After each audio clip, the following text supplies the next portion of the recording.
হরেক রকমের আযাব থাকবে কবরের মধ্যে, এক এক পাপীর এক এক রকম আযাব। নবীজি আমার বলেন, কবরের মধ্যে পাপীর জন্য এমন একজন অন্ধ বধির ফেরেশতা নিযুক্ত করে দেওয়া হবে। বিশাল বড় হাতুড়ি থাকবে তার হাতে, একটা আঘাত করবে, এক আঘাতে 70 হাত মাটির নিচে চলে যাবে, আবার টেনে তোলা হবে। নবীজি বলেন, এই হাতুড়িটা এত বড়, উহুদ পাহাড়ের উপরে যদি আঘাত করা হয় ওই পাহাড়টাও ধুলা হয়ে যাবে।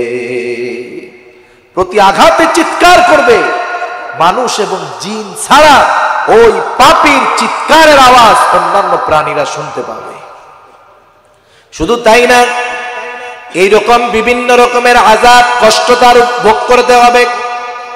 এইভাবে তার কঠিন একটা সময় চলবে। হঠাৎ করে দেখবে একজন কুৎসিত বিবস্ত্র চেহারা, বিভৎস চেহারা, একেবারে দুর্গন্ধযুক্ত পোশাক একটা পরে তার কাছে হাজির। এমনিই তো কষ্টের উপরে কষ্ট, এটাকে দেখে আরো কষ্টটা বেড়ে যাবে। বলবে, তুই আবার কে রে, কষ্ট দিতে আসলি? এবার বলবে, শোনো, তুমি যতই আমাকে দূরে ঠেলো আমি তোমার থেকে দূরে যাব না। আল্লাহ তাআলা তোমার দুনিয়ার বদ আমল গুলাকে বদসুরাত দিয়ে পাঠায় দিয়েছে, আমি হলাম তোমার দুনিয়ার বদ আমল। তুমি যতই কষ্ট পাও, যতই বিরক্ত হও না কেন, আমি তোমাকে জাহান্নামে না পৌঁছে দিয়ে তোমার থেকে আলাদা হব না। হাল আতা আলাল ইনসানি হিনুম মিনাদ দাহরি লাম ইয়াকুন শাইআম মাযকুরা। আল্লাহ রাব্বুল আলামিন বলেন, মানুষ এমন কিছু কাল, এমন কিছু সময় অতিক্রম করেছে।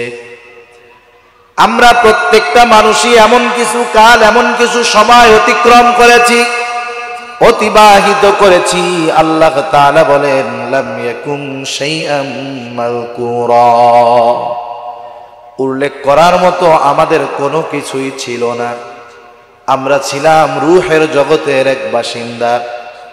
কিন্তু আল্লাহ রাব্বুল আলামিন কি করলেন? আল্লাহ তাআলা বলেন, ইন্না খলাকনাল ইনসানা মিন নুতফাতিন আমশাজ। আল্লাহ রাব্বুল আলামিন আমাদেরকে এক বিন্দু তুচ্ছ পানি থেকে আল্লাহ তাআলা সৃষ্টি করলেন। আমি আপনি ছিলাম মায়ের পিতার পৃষ্ঠদেশে।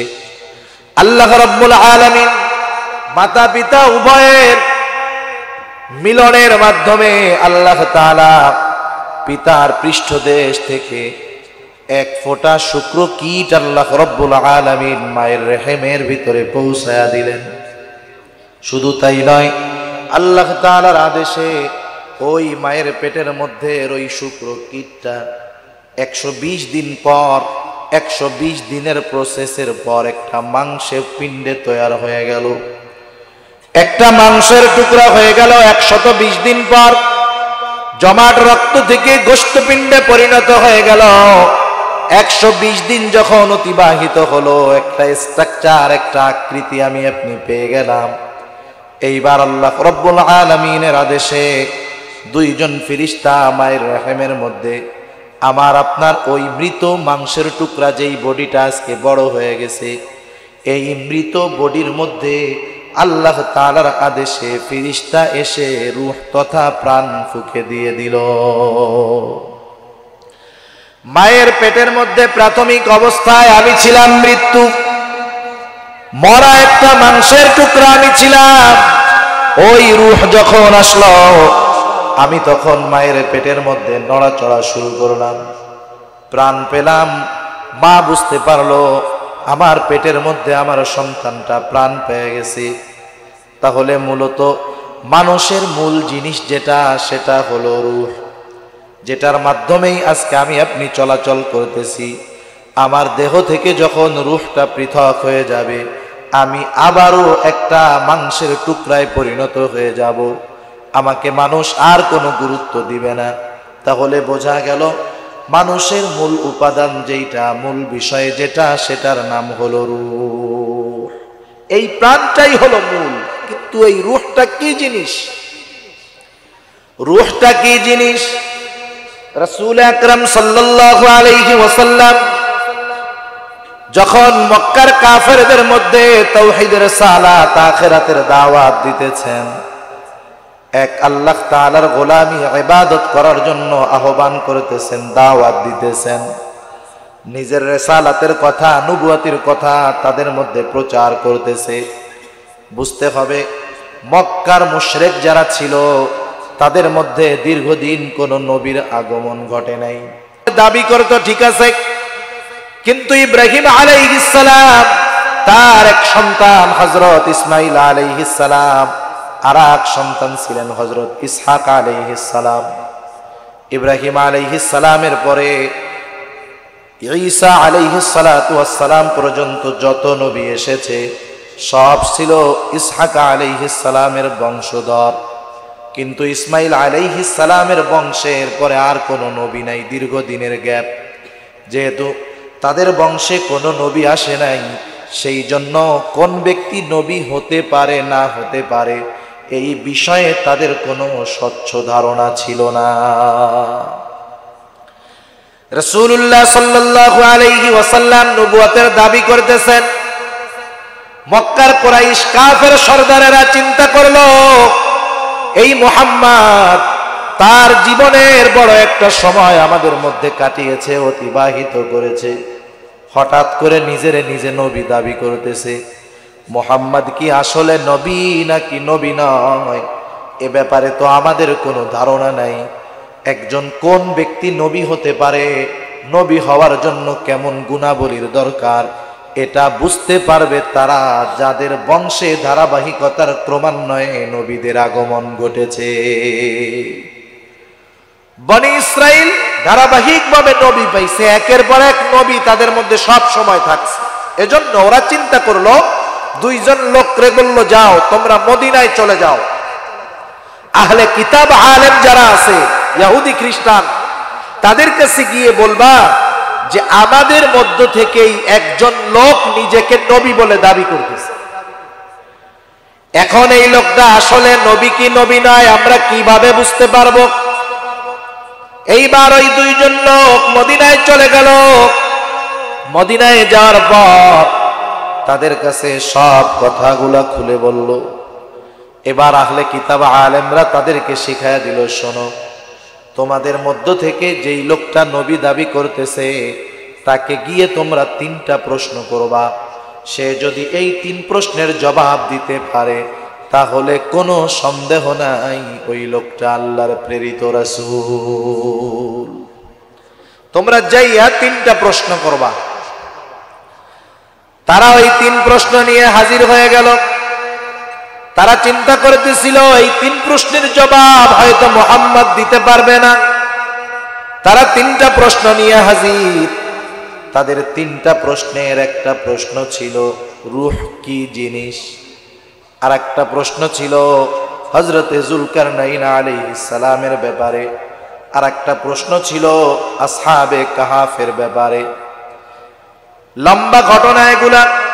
রাসূল আকরাম সাল্লাল্লাহু আলাইহি ওয়াসাল্লামের কাছে এসে যখন তারা প্রশ্ন করলো, নবীজি বললেন আমি কালকে বলে দিব ইনশাআল্লাহ।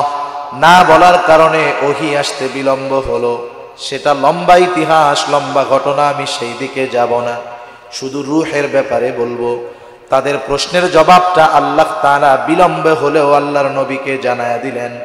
আল্লাহ তাআলা ওহী নাজিল করলেন। আল্লাহ তাআলা বলেন ওয়ায়াসআলুনাকা আনির রূহ, হাবিব আপনাকে তারা প্রশ্ন করে, আপনার কাছে তারা জানতে চায় রূহ কি জিনিস।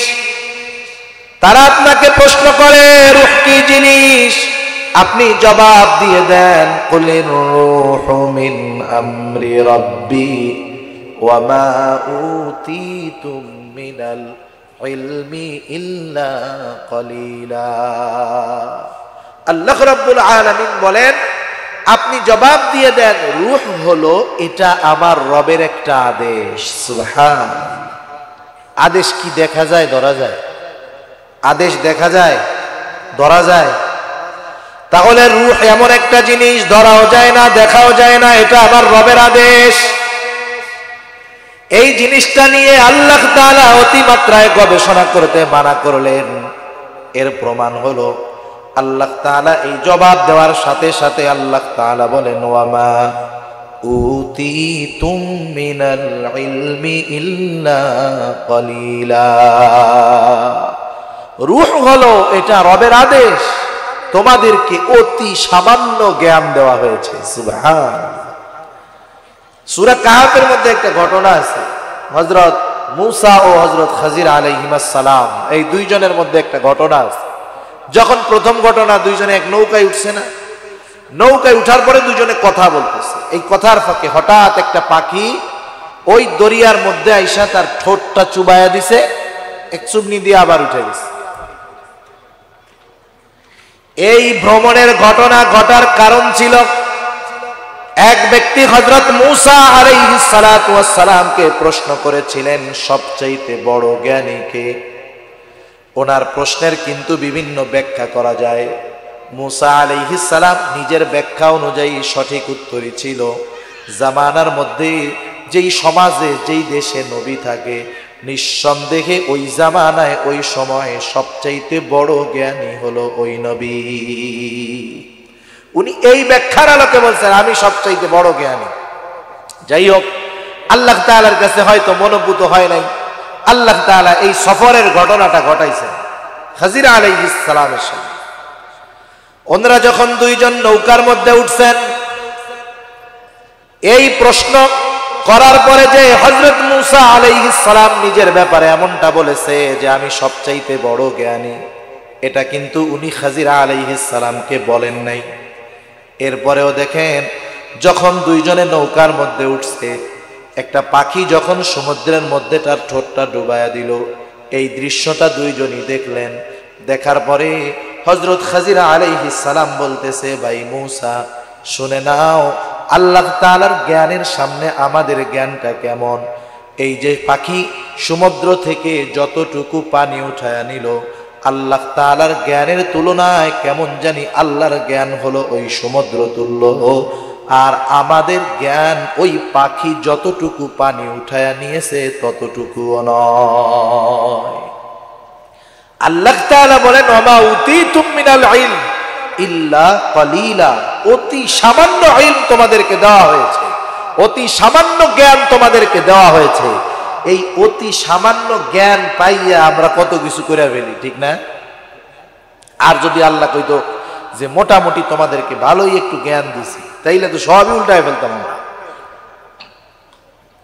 সেজন্য রূহ কি জিনিস? আল্লাহ রাব্বুল আলামিন বললেন, হাবিব আপনি বলে দেন এটা আপনার রবের একটা প্রত্যাদেশ, রবের একটা আদেশ। এ ব্যাপারে তোমাদেরকে অতি সামান্য জ্ঞান দান করা হয়েছে। যাই হোক, ফিরিস্তা মায়ের গর্ভে ওই রূহ যখন মৃত মাংসপিণ্ডের মধ্যে দিল, এইবার ওই মাংসপিণ্ডটা প্রাণ ফিরে পেল, জীবিত হয়ে গেল। মূলত ওই দিনটা আমার ছিল উৎপাদনের দিন, ওই দিনটা ছিল জন্মদিন। শুধু তাই না, ওই দিন ফিরিস্তা এসে মায়ের গর্ভে আমার আপনার দেহের মধ্যে শুধু রূহ ফুঁকে দেয় নাই, ওই রূহ ওই দেহর সাথে কতদিন থাকবে সেটাও নির্ধারিত করে দিয়েছে। কতদিন থাকবে এই দেহের সাথে রূহটা, কতদিন অ্যাডজাস্ট থাকবে ওইটাকেও ফিক্সড করে দেওয়া হয়েছে। যেমন এই যে একটা বোতল আছে সামনে, দেখেন না, এরকম বোতল, বোতলের গায়ে তিনটা জিনিস লেখা থাকে। এক নাম্বার, এটার মূল্য লেখা, মূল্য 15 টাকা। উৎপাদনের তারিখ হলো 19/6/21, আর এটার মেয়াদ শেষ হবে 19 তারিখ 6 মাস 2022 সালে।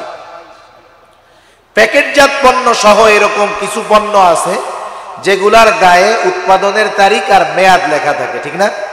আপনি যদি দোকানে যাওয়ার পরে দেখেন যে এই বোতলটার তারিখ 3 দিন আগে শেষ হয়ে গেছে, এই বোতলের পানির দাম 15 টাকা, আপনারে যদি বলে মেয়াদটা শেষ হয়েছে, তাতে কি আপনি 5 টাকা দেন, কিনবেন?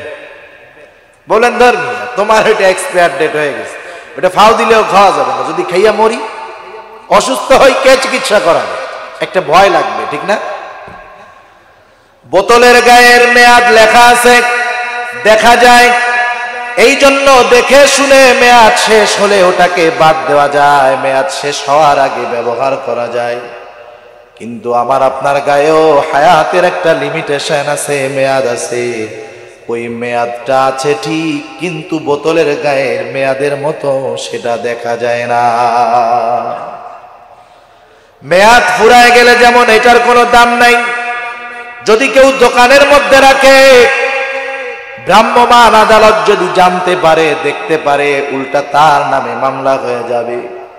অনুরূপভাবে আমার আপনার মেয়াদ যখন শেষ হয়ে যাবে, যত সুস্থ থাকি দুনিয়াতে থাকতে পারবো না, আর যতক্ষণ মেয়াদ শেষ না হবে, যত অসুস্থ হই না কেন দুনিয়া থেকে যাব না। মানুষ মূলত মৃত্যুর কারণ হিসাবে আমরা বিভিন্ন কারণকে দাঁড় করাই। মূল কারণ ওইটা না, মূল কারণ হলো হায়াত শেষ। মূল কারণ হায়াত শেষ। না খাইয়া মানুষ মরে না। কারণ হসপিটালের বেডে গিয়া দেখেন, চট্টগ্রাম মেডিকেল কলেজে গিয়া দেখবেন, এমনও মানুষ হয়তো পাবেন 2, 4, 6 মাস জ্ঞান নাই, সেন্সলেস, চোখ বন্ধ, কথা বলতে পারে না, একবারে অজ্ঞান অবস্থায় আছে। শুধুমাত্র তার হাতের মধ্যে একটা ক্যানেলা দিয়ে স্যালাইন প্রবেশ করানো হইতেছে, ডেলি 2টা স্যালাইন খাওয়াইতেছে তারে, পানি, তাও গাল দিয়া নয়, চলতেছে রক্তের মধ্যে। আলহামদুলিল্লাহ 2 মাস 2 বছর পার হয়ে গেছে, বাইচা আছে, আছে না নাই?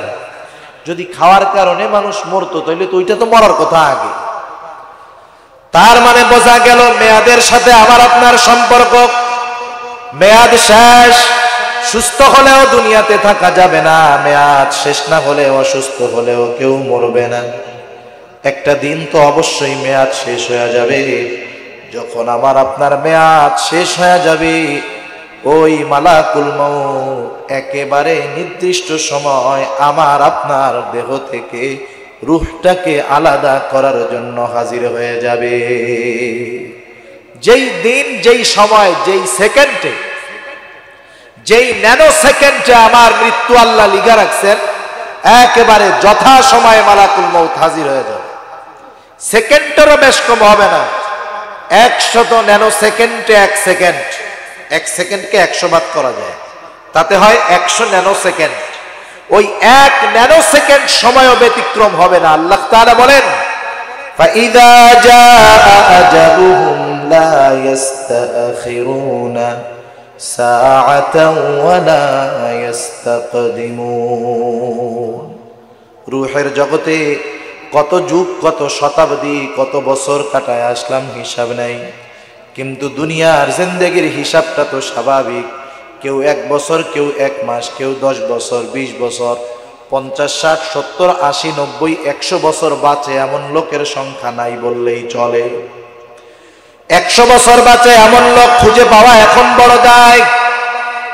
বাংলাদেশের মানুষের স্বাভাবিক হায়াত 65 থেকে 70 বছর। ধরলাম একটা মানুষ 70 বছর দুনিয়াতে থাকলো, দুনিয়ার হায়াত মাত্র 70 বছরের। মালাকুল মউত আসলো, দুনিয়ার জিন্দেগি শেষ হয়ে গেল, নতুন এক মঞ্জিলের দিকে রওনা হওয়া লাগলো।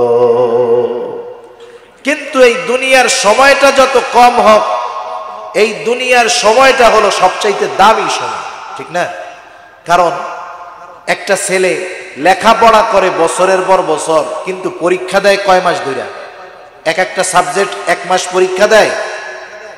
এক সাবজেক্টের পরীক্ষা কি 1 মাস দেয় না 3 ঘন্টা? মাত্র 3 ঘন্টা, সর্বোচ্চ টাইম 3 ঘন্টা।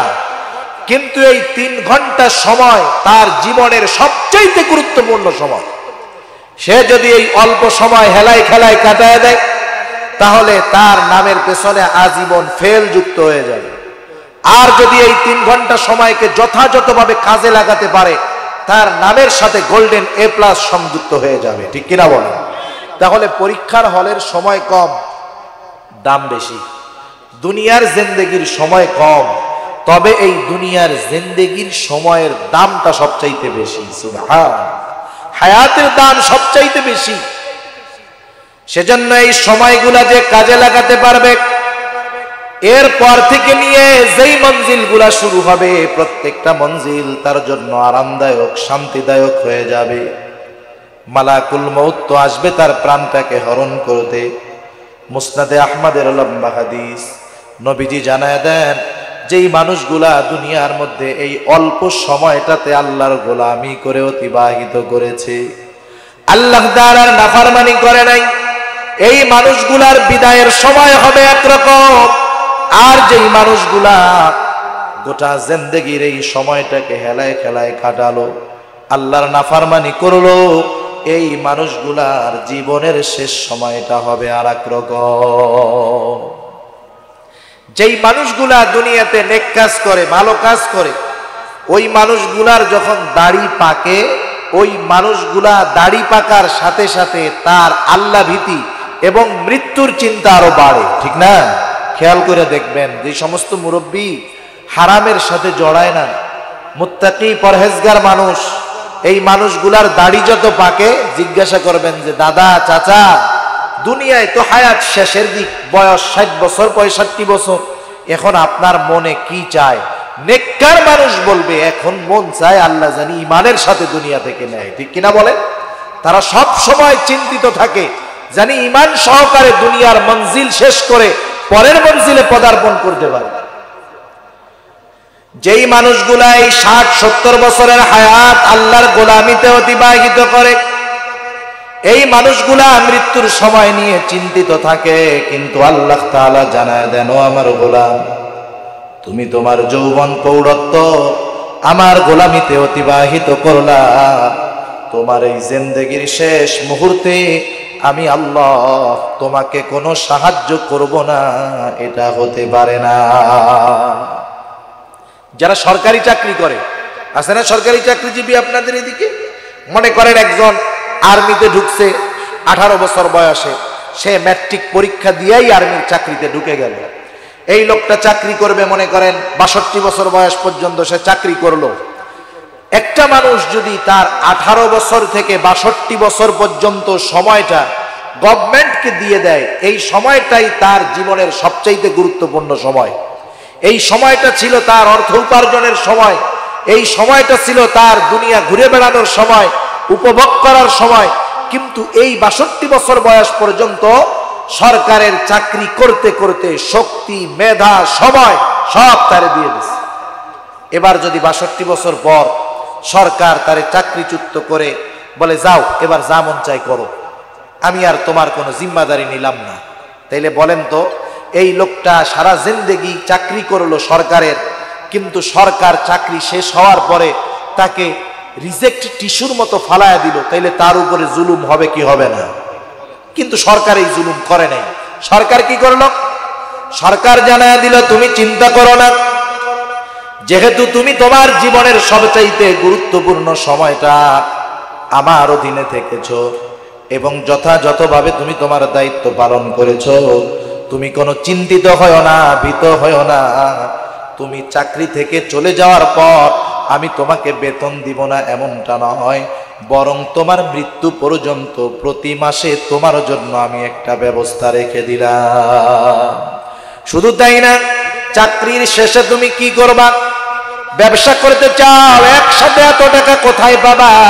তুমি চিন্তা করো না, তোমার কিছু টাকা আমি তিল তিল করে জমায় রাখছি, চাকরি শেষ হবে একসাথে তোমাকে টাকাগুলা তোমার হাতে তুলে দিব, আবার মাসে মাসেও তোমারে কিছু টাকা দিব। এখন তুমি চিন্তা করতেছো আমি নাইলে চললাম, কিন্তু আমার তো সন্তান সন্ততি নাই, এখন আমার মৃত্যুর পরে আমার স্ত্রীর কি হবে? গভর্নমেন্ট জানায় দিল, তুমি চিন্তা করো না, তোমার পরে তোমার এই ফ্যাসিলিটি তোমার স্ত্রীও পেয়ে যাবে। আবার সন্তান একটা প্রতিবন্ধী, এটার কি হবে? গভর্নমেন্ট বলতেছে তুমি এইটারে নিয়েও চিন্তা করো না, তুমি মারা গেছো, তোমার স্ত্রী মারা গেছে, এইবার তোমার ওই প্রতিবন্ধী সন্তানের দায়িত্ব আমি গভর্নমেন্ট গ্রহণ করবো। সুবহানাল্লাহ, সুন্দর সিস্টেম। তাহলে দেখেন, দুনিয়ার একজন মানুষের একটা সরকারের দায়িত্ব যথাযথভাবে পালন করার পর এই লোকটা যখন বার্ধক্যে আসছে, গভর্নমেন্ট তাকে হতাশ করে নাই, বরং তার ফ্যাসিলিটি আরো সুন্দরভাবে দিয়েছে, ব্যবস্থাপনা করেছে। বলেন, একটা মানুষ যদি 60 বছর আল্লাহর গোলামি করে, মৃত্যুর সময় ওই ব্যক্তি এত চিন্তিত ভীত থাকবে, পেরেশানিতে থাকবে, আল্লাহ সাহায্য করবে না? আল্লাহ তাআলা জানায় দেন, গোলাম অবশ্যই সাহায্য করব। কেমন সাহায্য? আল্লাহ তাআলা কোরআনুল কারীমের মধ্যে বলেন, ইন্নাল্লাযীনা ক্বালু রাব্বুনাল্লাহ সুম্মা ইসতাকামু তাতানাজ্জালু আলাইহিমুল মালায়েকা আল্লা তাখাফু ওয়া লা তাহজানু ওয়া আবশিরু বিল জান্নাতিল্লাতী কুনতুম তুআদুন। আল্লাহ রাব্বুল আলামিন বলেন, নিশ্চয়ই যারা বলে আমাদের রব আল্লাহ, জবান খুলে বলেন আমাদের রবকে, আরো জোরে বলেন আমাদের রবকে। আল্লাহকে যারা রব বলে স্বীকার করলো, যারা বলে আমাদের রব আল্লাহ, আল্লাহ তাআলা বলেন শুধু মুখ দিয়ে আমি আল্লাহকে রব বলে স্বীকার করে এমনটা নয়। আল্লাহ তাআলা বলেন যেটা তারা স্বীকার করেছে সেই বিষয়ের উপরে তারা ইস্তেকামতে থাকে। সুম্মাস্তাকামু, কারণ বলেন তো আল্লাহকে রব বললে নামাজ ছাড়া যাবে নাকি?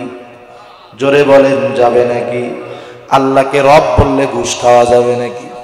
সুদ খাওয়া যাবে, মিথ্যা কথা বলা যাবে, বেপরদায় চলা যাবে।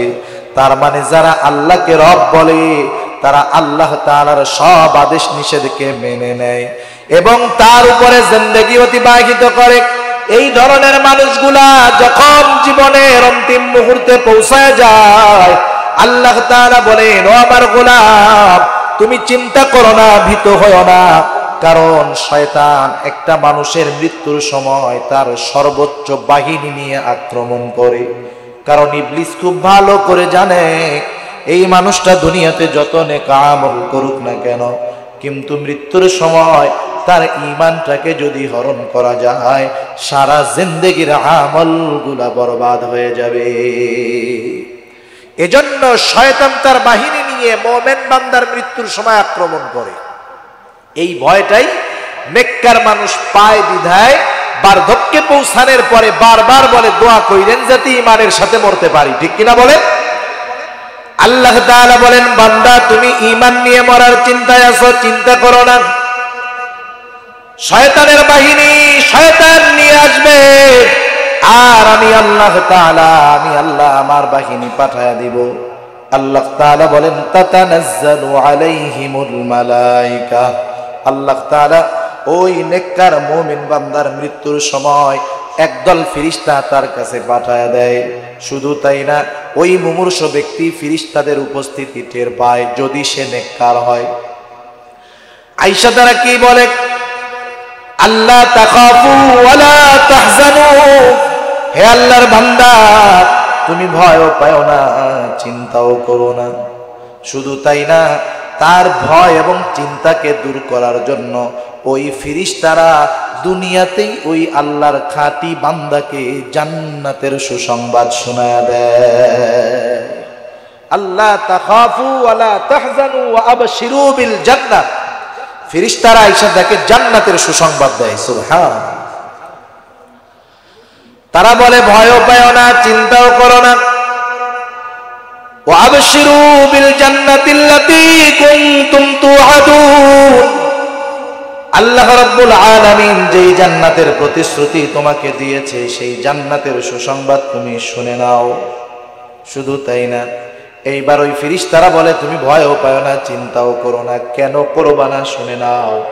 নাহনু আউলিয়াউকুম ফিল হায়াতিদ দুনিয়া ওয়া ফিল আখিরাহ ওয়া লাকুম ফিহা মা তাশতাহি আনফুসুকুম ওয়া লাকুম ফিহা মা তাদউন।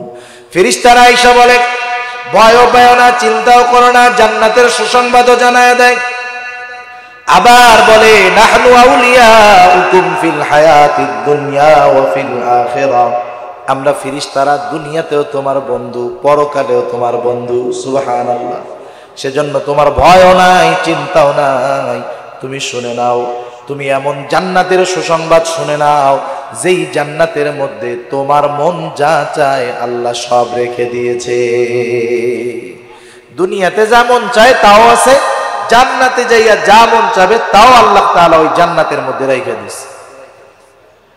এবার তো মৃত্যুর ফেরেশতা চলে আসছে যথাসময়, প্রত্যেকের কাছেই আসবে। মুমিন বান্দার কাছে তো এই ফেরেশতারা আসলো, সুসংবাদ দিল। মৃত্যুর কষ্ট প্রত্যেকটা মানুষের হয়। রাসূল আকরাম সাল্লাল্লাহু আলাইহি ওয়াসাল্লামের ব্যাপারে আয়েশা সিদ্দিকা রাদিয়াল্লাহু তাআলা আনহা বলেন, রাসূল আকরাম সাল্লাল্লাহু আলাইহি ওয়াসাল্লামের মৃত্যু পূর্ববর্তী কষ্ট আমি দেখেছি। সেজন্য কেউ যদি বলে তার মৃত্যুর সময় কোনো কষ্ট হয় না, এটাকে আমি কোনো বড় কিছু মনে করি না। রাসূল আকরাম সাল্লাল্লাহু আলাইহি ওয়াসাল্লাম হয়তো দেখতে চেয়েছেন যে আমার উম্মতকে মৃত্যু যখন হবে তার কষ্টটা কেমন হবে। মুমিন বান্দার জন্য হয়তো এই কারণেই মৃত্যুটাকে আল্লাহ সহজ করে দিলেন। কেমন সহজ হবে আমি বোঝানোর জন্য বললে বুঝতে পারবেন। আপনারা যদি বুঝেন, বোঝার চেষ্টা করেন। একটা মানুষ অনেক সময় কিছু বিষয় আছে কষ্ট হয় তবে অনুভব হয় না। যেমন এখন অপারেশন করার সময় অ্যানেস্থেসিয়া দিয়া আগে ওই জায়গাটাকে অবশ বানায় নেয়। মনে রাখবেন, সাধারণভাবে কাটলে যেমন ব্যথা হয়, অবশ্যই অবশ করার পরে কাটলেও তেমনই ব্যথা হয়।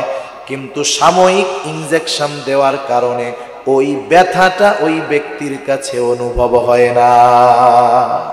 কিন্তু একটা সময় আছে, যখন 8 ঘন্টা 12 ঘন্টা কেটে যায় তখন ব্যথা লাগে কি লাগে না? লাগে। আবার দেখেন, ছোট্টবেলায় যারা মুসলমানি দিচ্ছেন না, মুসলমানি এখন তো ডাক্তারের কাছে দেয়, কসমেটিক সার্জারি, ব্যথাও লাগে না, রক্তপাত হয় না। কিন্তু আগের সিস্টেম কিন্তু এটা ছিল না। আগে ডাইরেক্ট ধইরেই সাইজ হাজেন্ডে দিয়ে কাটায় দিত, ইনজেকশন কিচ্ছু নাই। যেই বাচ্চারে দিবে ওর চোখ আগে চাইবা ধরতো, ওর সাথে গল্প জমাইতো, ভাব জমাইতো, কি খাইতে ভালো লাগে এই সব বইলা বইলা ওর মাইন্ড আরেক দিকে নিয়ে যেত, ওর মনকে আরেক দিকে নিয়ে যাইত। ও যখন গল্পে মস্ত, কোন ফাঁকে, গল্পের ফাঁকে কাইটা তেনা বেচানো, কাটাকাটিও শেষ, মুসলমানিও শেষ। তাহলে দেখেন, মানুষের মাইন্ড হলো এমন এক জিনিস, এটাকে যদি আরেক দিকে নিয়ে যাওয়া যায় তাইলে তার অন্য দিকের খবর থাকে না। সেটা যদি সে তার প্রিয় বিষয়ের দিকে নিয়ে যাওয়া যায় তার মন মস্তিষ্ক, তাহলে ওই সময়ের কষ্ট তার অনুভব হয় না। রাসূল আকরাম সাল্লাল্লাহু আলাইহি ওয়াসাল্লাম জানায় দেন, মুমিন ব্যক্তির মৃত্যুর সময় একদল ফেরেশতা উপস্থিত হয়ে যায়। অবশ্যই প্রত্যেকের মৃত্যুর কষ্ট হয়, কিন্তু ওই মুমিন ব্যক্তি যখন জান্নাতের সুসংবাদ পেয়ে যায়, ওই মুমিন ব্যক্তির রূহ কবজ করে, তার কষ্ট হয়, কিন্তু জান্নাতের সুসংবাদ পাওয়ার কারণে ওই কষ্টটা তার মধ্যে অনুভব হয় না। কষ্ট হয় কিন্তু অনুভব হয় না। মুসনাদে আহমদের হাদিস, আল্লাহর নবী বলেন, মুমিন ব্যক্তির যখন মৃত্যুর সময় হয়ে যায়, একদল ফেরেশতা সুন্দর নরম একটা কাপড় নিয়ে একবারে সাদা পোশাকে সুশোভিত হয়ে সুগন্ধি লাগায়া মুমিন ব্যক্তির শিয়রে উপস্থিত হয়ে যায়। এইবার তারা এসে মুমিন ব্যক্তিকে সুসংবাদ দিতে থাকে আর বলে, ও আল্লাহর প্রিয় বান্দার রূহ, ও পবিত্র আত্মা, আল্লাহর রহমতের দিকে অগ্রসর হও। এইরকম ভাবে যখন তার রূহটাকে আহ্বান করে, মুমিন ব্যক্তির রূহ যেমন জগ থেকে গ্লাসের মধ্যে যেমনে পানি ঢালা হয়, অনুরূপ ভাবে মুমিন ব্যক্তির রূহ একেবারে তার দেহ থেকে আস্তে করে ফেরেশতাদের ওই কাপড়ের মধ্যে চলে যায়। সামান্য একটু বিষয়, একটু ঘামে, একটু হা করে, এক জায়গা দিয়ে আস্তে রূহটা বের হয়ে যায়, ঘামের সাথে বের হয়ে যায়। এবার এই মুমিন ব্যক্তির রূহটাকে সুগন্ধিময় কাপড়ে পেঁচায় ফেরেশতারা উপরের দিকে চলে যায়, সুঘ্রাণময় হয়ে যায়।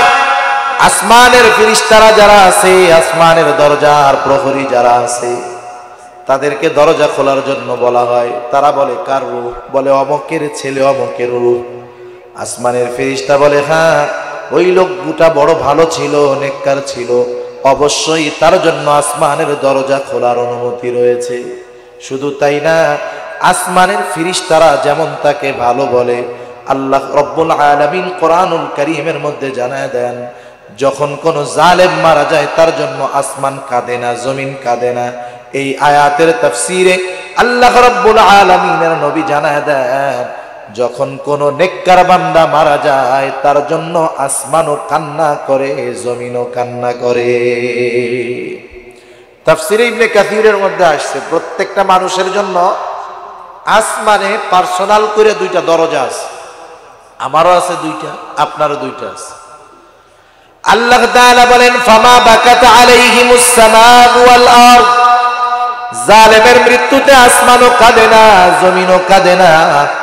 কিন্তু যখন কোন মুমিন বান্দা মারা যায়, আসমান কাঁদে, জমিনও কাঁদে। দুইটা দরজা আছে প্রত্যেকটা মানুষের জন্য।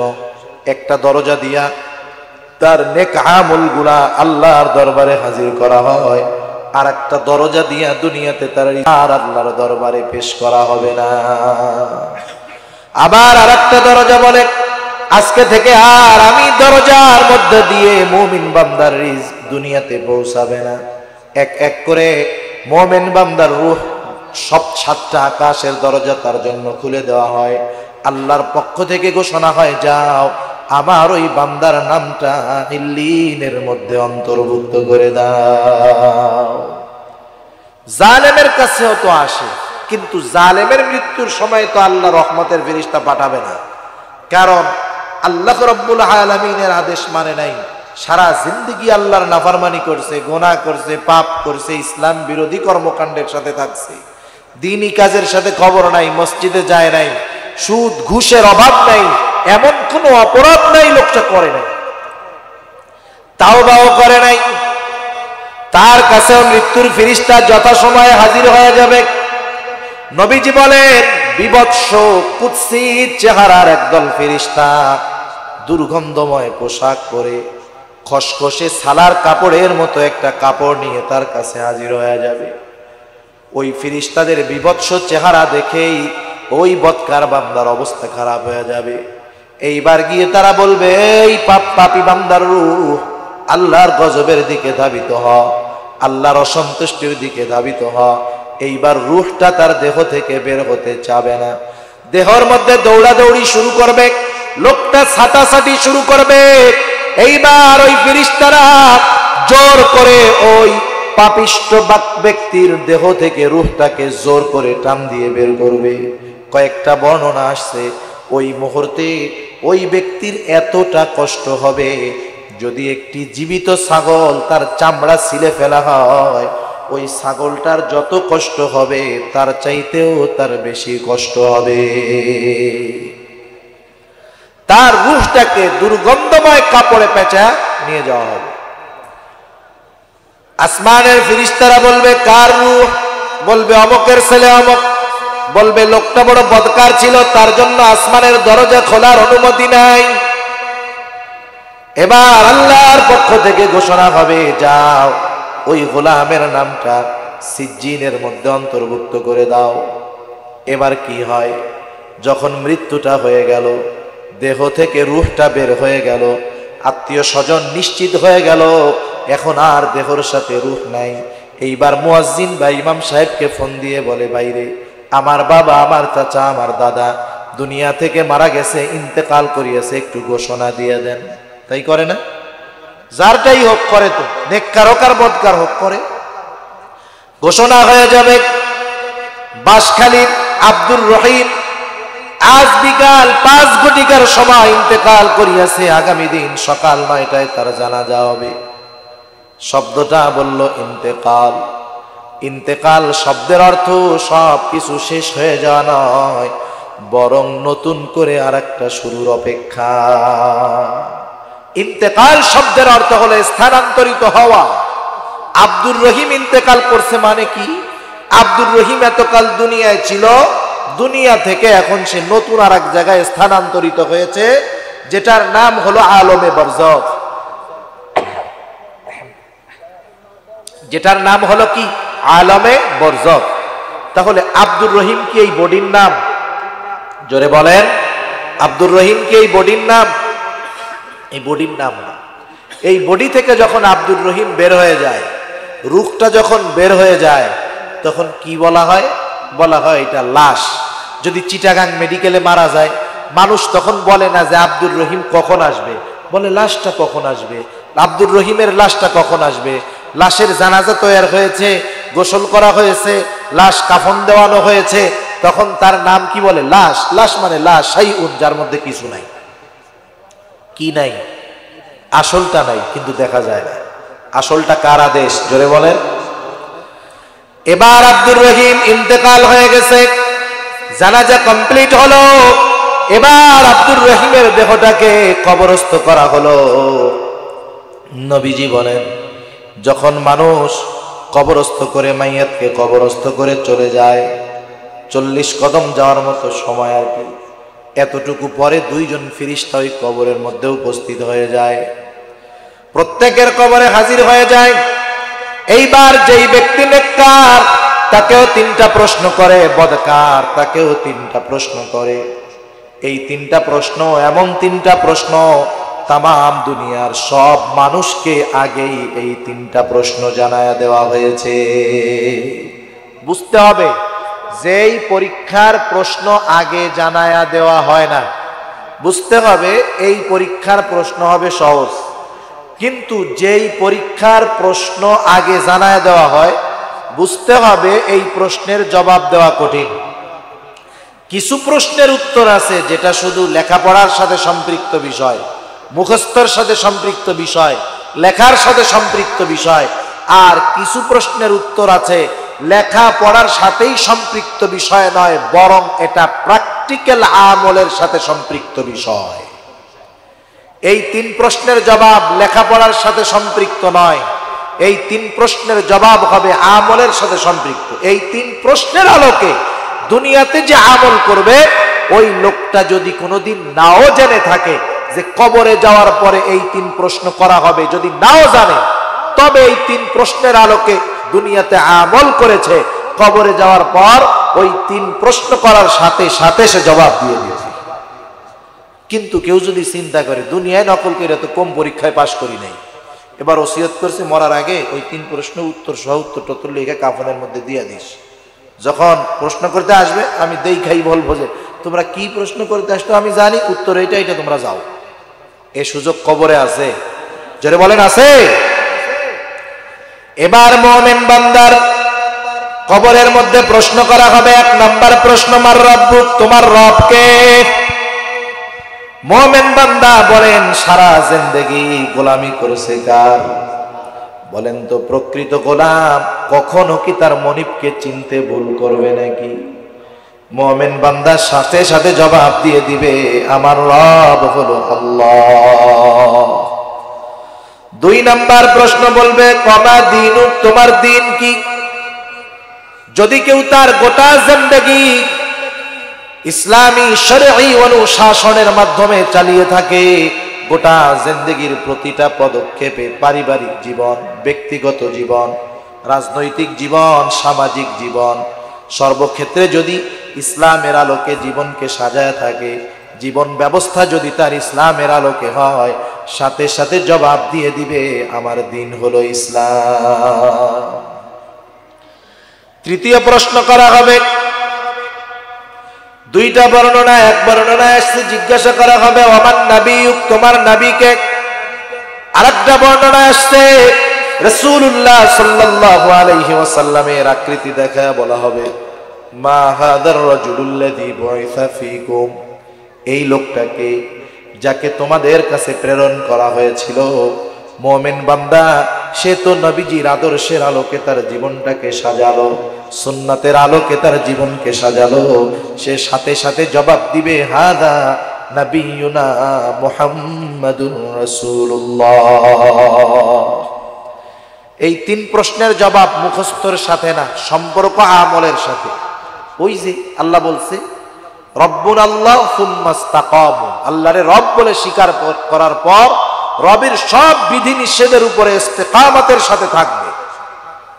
রবের আদেশ নিষেধ মানলে বলা যাবে রব আল্লাহ, ইসলামের উপরে চললে বলা যাবে দ্বীন ইসলাম, নবীজির সুন্নাহ অনুসরণ করে চললে, নবীজির আদর্শকে গ্রহণ করলে বলা যাবে নবী হলো মুহাম্মাদুর রাসূলুল্লাহ।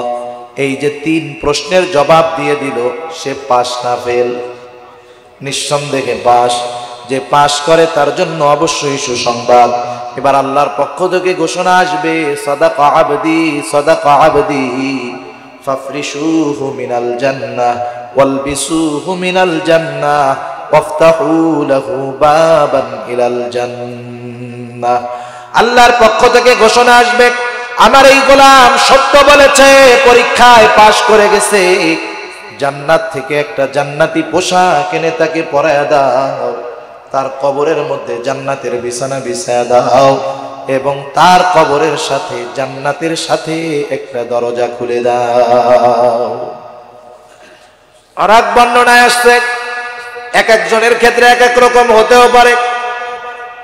আর এক বর্ণনায় আসছে, আল্লাহর নবী বলেন তার কবরকে এত প্রশস্ত করে দেওয়া হবে, তার দৃষ্টি যত দূর যায় তার কবরটা তত দূর প্রশস্ত হয়ে যাবে। বুঝতে হবে, আলমে বরজখে যা ঘটে মানুষ দেখতে পারে না, আর দেখা যায় না বিধায় অস্বীকার করার কোনো সুযোগ আছে নাকি? কোনো সময় নাই। কারণ আমরা ঈমানের ভিত্তি সমূহ যেগুলা আমরা আমাদের অবস্থান থেকে যেগুলা বিশ্বাস করি, এর কোনোটাকেই আমরা দেখি নাই, একমাত্র কোরআন ছাড়া। ঈমানের 6 ভিত্তি, এর প্রত্যেকটাই না দেখা। 1 নাম্বার, ঈমান আনছি আল্লাহর উপরে, আল্লাহরে দেখছি, জোরে বলেন দেখেছি, দেখি নাই। ফেরেশতাগণের উপরে ঈমান আনছি, 2-1 দেখছি নাকি ফেরেশতা? না দেখে ঈমান আনছি। অকুতুবিহি, কিতাব সময়ের উপরে ঈমান আনছি, শুধুমাত্র কোরআনটাকে দেখছি, বাকিগুলা দেখি নাই, অবিশ্বাস করি না দেখার কারণে। রাসূলগণ কোন নবীরই তো দেখলাম না, অবিশ্বাস করি। কিয়ামত পরকাল সম্পর্কে কিছুই দেখি নাই, অবিশ্বাস করি। তাকদীরের ভালো মন্দ সব আল্লাহর তরফ থেকে হয়, কোনোদিন দেখলাম না তো, দেখা যায় না কপালে কি লেখা আছে, বিশ্বাস করি না। তাহলে সব না দেখার উপরেই তো বিশ্বাস করতেছি। সেজন্য আলমে বরজখ এটা লোকচক্ষুর অন্তরালের এক জগৎ, মানুষ দেখে না ওই জগতে কি হয়। এবার তার কবরটাকে প্রশস্ত বানায় দেওয়া হবে। শুধু তাই না, আর এক বর্ণনায় আসছে, এই ব্যক্তি যখন 3 প্রশ্নের জবাব দিয়ে দিবে, এইবার ফেরেশতারা বলবে, নাম কানাউমিল আরুস, তুমি আল্লাহর বান্দা ঘুমাতে থাকো যেমন করে নতুন দুলা ঘুমায়, শান্তি আর শান্তি। আর এক বর্ণনায় আসছে, ও তো কবরে একাকী থাকবে, লম্বা সফর, একা একা লম্বা সফর করা কষ্টের। আল্লাহ রাব্বুল আলামিন তার কবরের একাকিত্ব দূর করার জন্য একজন সুদর্শন লোক পাঠায় দিবে, যেইটারে ও জীবনেও দেখে নাই। দেখে বলবে যে, তোমারে তো চিনলাম না, তুমি কে? তুমি তো অনেক সুন্দর মানুষ। এবার ওই সুন্দর লোকটা বলবে, আমি তোমার একাকিত্ব দূর করার জন্য এসেছি, তোমাকে তো চিনলাম না, অপরিচিত তুমি আমার কাছে। বলে, তুমি আমাকে চিনো নাই? আল্লাহ তাআলা তোমার দুনিয়ার নেক আমলকে নেক সূরত দিয়ে পাঠায় দিয়েছে, তুমি চিন্তা করো না, আমি তোমাকে জান্নাত পর্যন্ত না পৌঁছে দিয়ে তোমার থেকে আলাদা হব না। আর যেটা বদকার, প্রশ্ন করবে মার রাব্বুক, জবাব দিতে পারবে না। ওমা দীনুক, জবাব দিতে পারবে না। নবীকে দেখায় বলবে, মা হাদার রাজুলুল্লাযী বুইসা ফীকুম, জবাব দিতে পারবে না। সে বলবে, লা আদরি, আমি কিছুই জানি না। এবার আল্লাহর পক্ষ থেকে ঘোষণা আসবে, কাযাবা আবদি কাযাবা আবদি ফাফরিশুহু মিনান নার ওয়ালবিসুহু মিনান নার ওয়াফতাহু লাহু বাবান ইলান নার। আল্লাহর পক্ষ থেকে ঘোষণা আসবে, তাকে জাহান্নাম থেকে আগুনের পোশাক এনে পরায়া দাও, তার কবরের মধ্যে আগুনের বিছানা বিছায়া দাও, তার সাথে জাহান্নামের সাথে একটা দরজা খুলে দাও। শুধু তাই না, নবীজি আমার বলেন, তার কবরটাকে এতটা সংকীর্ণ করে দেওয়া হবে, এমন চাপ দিবে 2 পাশের মাটি এক পাজরের হাড় অপর পাজরে ঢুকে যাবে। হরেক রকমের আযাব থাকবে কবরের মধ্যে, এক এক পাপীর এক এক রকম আযাব। নবীজি আমার বলেন, কবরের মধ্যে পাপীর জন্য এমন একজন অন্ধ বধির ফেরেশতা নিযুক্ত করে দেওয়া হবে। বিশাল বড় হাতুড়ি থাকবে তার হাতে, একটা আঘাত করবে, এক আঘাতে 70 হাত মাটির নিচে চলে যাবে, আবার টেনে তোলা হবে। নবীজি বলেন, এই হাতুড়িটা এত বড়, উহুদ পাহাড়ের উপরে যদি আঘাত করা হয়, ওই পাহাড়টাও ধুলা হয়ে যাবে। প্রতি আঘাতে চিৎকার করবে, মানুষ এবং জিন ছাড়া ওই পাপীর চিৎকারের আওয়াজ অন্যান্য প্রাণীরা শুনতে পাবে। শুধু তাই না, এইরকম বিভিন্ন রকমের আযাব কষ্ট তার ভোগ করতে হবে। এইভাবে তার কঠিন একটা সময় চলবে। হঠাৎ করে দেখবে একজন কুৎসিত বিবস্ত্র চেহারা, বিভৎস চেহারা, একেবারে দুর্গন্ধযুক্ত পোশাক একটা পরে তার কাছে হাজির। এমনিই তো কষ্টের উপরে কষ্ট, এটাকে দেখে আরো কষ্টটা বেড়ে যাবে। বলবে তুই আবার কে রে, কষ্ট দিতে আসলি? এবার বলবে শোনো, তুমি যতই আমাকে দূরে ঠেলো আমি তোমার থেকে দূরে যাব না।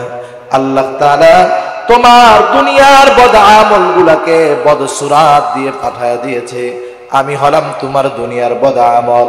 তুমি যতই কষ্ট পাও, যতই বিরক্ত হও না কেন, আমি তোমাকে জাহান্নামে না পৌঁছে দিয়ে তোমার থেকে আলাদা হব না। এভাবে ও জগৎ তার কষ্টের সাথে চলবে। একটা সময় ইসরাফিল আলাইহিস সালাম আল্লাহ তাআলার আদেশে সিংহায় ফুৎকার দিবেন। আল্লাহ রাব্বুল আলামিন সব মানুষকে একত্রিত করবেন, হিসাব নিকাশ হবে। এরপরে মানুষেরা একটা দল হয়ে যাবে জান্নাতি, আর একটা দল হয়ে যাবে জাহান্নামী। যারা জান্নাতি হলো তাদের শেষ মঞ্জিল জান্নাত, অনন্তকাল জান্নাতে থাকবে। আর যাদের শেষ মঞ্জিল হলো জাহান্নাম, অনন্তকাল তারা জাহান্নামে থাকবে। কিছু মানুষ ঈমানের কারণে পাপ করছে, জাহান্নামে জ্বলবে, ঈমানের কারণে এক সময় তারাও জান্নাতি। তার মানে মানুষের সর্বশেষ অবস্থা দুইটা, হয়তো অনন্তকাল জান্নাতি, না হয় অনন্তকাল জাহান্নামী। কে কোন মঞ্জিলের বাসিন্দা হবে, কে কোন জায়গার বাসিন্দা হবে, এটা কিন্তু নির্ধারিত হয় এই দুনিয়ার 60 বছর হায়াতের ব্যবহারের মাধ্যমে। ঠিক কিনা বলেন? এখন আপনাদের কাছেই আমার কথা, যে এই 60-70 বছরের হায়াত, 40 বছরের হায়াত, যুবকরা মনে করে আমরাও মনে হয় 70 বছর বাঁচবো। বিষয়টা এমন না ভাই। আজকে সারা দুনিয়ার সমীকরণ যদি দেখা হয়, বৃদ্ধ মানুষের চাইতে যুবকদের মৃত্যুর হার বেশি। যেভাবেই মরুক, মোটর সাইকেলে মরুক, নেশা খেয়ে মরুক না কেন, যেভাবেই মৃত্যুবরণ করুক, কিন্তু বৃদ্ধদের তুলনায় যুবকদের মৃত্যুর হার অনেক বেশি। সেজন্য আমরা যদি চিন্তা করি 60-70 বছর বয়স হলে, দাড়ি পাকলে, চুল পাকলে, দাদা হইলে, নানা হইলে, হজ কইরা তওবা কইরা আল্লাহর ওলি হয়ে যাব, সে সুযোগ কিন্তু নাও আসতে পারে। ঠিক কিনা বলেন? সেজন্য এই অল্প সময় আমরা কাজে লাগাবো, অনন্তকালের সফলতা অর্জন করব। এজন্য আল্লাহ তাআলা আমাদেরকে বলেন, স্মরণ করায় দেন, কুল্লু নাফসিন যায়িকাতুল মাউত, প্রত্যেকটা প্রাণীকে মৃত্যুর স্বাদ আস্বাদন করতেই হবে। নাস্তিক আল্লাহকে অস্বীকার করে, বলেন তো মৃত্যুকে অস্বীকার করে নাকি? আল্লাহর কত সৃষ্টি অস্বীকার করে, কিন্তু মৃত্যুকে সে অস্বীকার করে না। আল্লাহ তাআলা সেই কথাই বলেন, কুল্লু নাফসিন যায়িকাতুল মাউত। এখন এই মৃত্যু কেন? এই মৃত্যুর মাধ্যমে আমাদেরকে এমন একটা জগতের দিকে নিয়ে যাওয়া হচ্ছে, যেই জগতের শুরু আছে, শেষ নাই। দুনিয়ায় আমি পরীক্ষার হলে ছিলাম, পরীক্ষা শেষ, এর মাধ্যমে কয়দিন পরে আমার ফলাফল দেওয়া হবে। আল্লাহ মৃত্যুর মাধ্যমে আমাদেরকে কিয়ামতের দিকে নিয়ে যাচ্ছেন, হাসরের দিকে নিয়ে যাচ্ছেন। কি হবে ওখানে?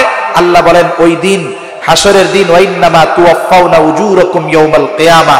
মূল কথা হলো দুনিয়াতে যে যেমন আমল করেছে তার আমলের পরিপূর্ণ প্রতিদান কিয়ামতে দেওয়া হবে। কে পাস? আল্লাহ বলেন, ফামান যুহজিহা আনিন নার ওয়া উদখিলাল জান্নাতা ফাকাদ ফাজ। আল্লাহ তাআলা বলেন, যে জাহান্নাম থেকে বাঁচলো, জান্নাতে গেল, আল্লাহ বলেন সে সফল হয়ে গেল। সুবহানাল্লাহ, সে গোল্ডেন প্লাস পেয়ে গেল। আবার এরপরে আল্লাহ বলেন, বান্দা ফেল কেন করো জানো? তুমি তো ফেল তো করো দুনিয়ার জিন্দেগিটাকে গুরুত্ব দিয়ে, দুনিয়া কামানোর ধান্দা করে, দুনিয়ার 60 বছর এনজয় করতে গিয়ে, উপভোগ করতে গিয়ে, 31st নাইট পালন করতে গিয়ে, তুমি তোমার যৌবনকে উপভোগ করতে গিয়ে, তুমি এই দুনিয়ার মজমায় পড়ে, মজায় পড়ে তুমি কিন্তু ফেইলের খাতায় নাম লেখায় ফেলো। তবে শোনো, ওয়ামাল হায়াতুদ দুনিয়া ইল্লা মাতাউল গুরুর। দুনিয়ার জিন্দেগি অতি তুচ্ছ একটা সামগ্রী, এটাকে ভোগ করতে গিয়ে ওই অনন্তকালের ব্যর্থদের তালিকায় তোমার নাম লেখায়ও না। আর নবীজিও বলেন, তুমি সফলতার মালা পড়তে পারবা কখন? আকসিরু যিকরা হাদিমিল লাযযাত ইয়ানি আল মাউত। তুমি বেশি বেশি ওই জিনিসের স্মরণ করো যেই জিনিসটা দুনিয়ার সব স্বাদকে বিনষ্ট করে দেয়। লবণ আছে না? যত মজার তরকারি হোক, মশলা যাই দেন, লবণ একটু বেশি দিয়ে দেন না, স্বাদ থাকবে? সব বিনষ্ট হয়ে যাবে। অল্প একটু জিনিস বেশি হলে বিনষ্ট হয়ে যাবে। অনুরূপ ভাবে ভোগ সামগ্রী গোনা করতেছেন, খালি মৌতের কথাটা চিন্তা করেন। এক বাড়িতে বিবাহ অনুষ্ঠান চলতেছে, ড্রাম, ডেক সেট, কনসার্ট চলতেছে, শত শত মানুষ আনন্দ করতেছে। ওই মুহূর্তে যদি বলেন তো, ওই ছেলের বাড়ি হোক আর মেয়ের বাড়ি হোক, বর হোক আর কনে হোক, যে কোনো একজন যদি মারা যায়, একজনের মৃত্যু ওই 1000 মানুষের আনন্দকে মুহূর্তের ভিতরে দূর করে দিবে, ঠিক কিনা বলেন? তাহলে দেখেন, এত বড় আয়োজন বিনষ্টের জন্য একটা মৃত্যু যথেষ্ট। এজন্য নবী বলেন, ওই জিনিসের স্মরণ বেশি বেশি করো যেই জিনিস সব সাতকে বিনষ্ট করে দেয়, আর সেটা হলো মউত। আমরা যদি প্রতি পদে পদে ক্ষণে ক্ষণে মৃত্যুর কথা স্মরণ করি, তাহলে আমাদের জন্য আখিরাতের সম্বল সঞ্চয় করা সহজ হবে। আল্লাহ তাআলা আমাদেরকে কথাগুলো বুঝবার তৌফিক দান করুক। সবাই বলি আমিন।